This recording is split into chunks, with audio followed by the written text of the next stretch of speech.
আজকে খুব মনটা খারাপ লাগতেছিল, তাই টিয়ার হাজবেন্ড ঘুরতে নিয়ে আসলো। কোথায় ঘুরতে নিয়ে আসলো তা নিয়ে থাকছে আজকের আমার একটা মিনি ব্লগ। তোমার ব্লগটা অবশ্যই সম্পূর্ণ দেখবেন আর কমেন্ট করে জানাবেন আপনাদের কেমন লাগলো। আসসালামু আলাইকুম, সবাই কেমন আছেন? আলহামদুলিল্লাহ আমি ভালো আছি। আপনারা কেমন আছেন অবশ্যই কমেন্ট করে জানাবেন।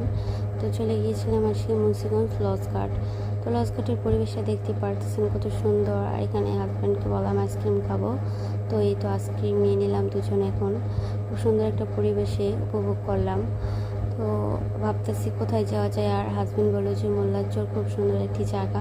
তো মোল্লারচর চলে গিয়েছিলাম। তো মোল্লারচর আপনারা কে কে গিয়েছেন অবশ্যই জানাবেন।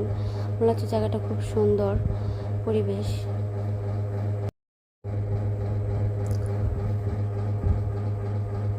দুজনে দুজনের হাতে হাত রেখে আর কি মজা করতেছি, কি আর বলবো। এত সুন্দর একটা পরিবেশ উপভোগ করার জন্য হাজব্যান্ড ওয়াইফেই তো মোল্লারচর ঘুরে চলে আসলাম এখন মুন্সিগঞ্জ লজঘাটের পাড়ে। তো এখন বাসায় চলে যাব, কিছু একটা ঠান্ডা ঠান্ডা খাওয়া যায় এই গরমের মধ্যে, তাই আইসক্রিম নিয়ে নিলাম। তো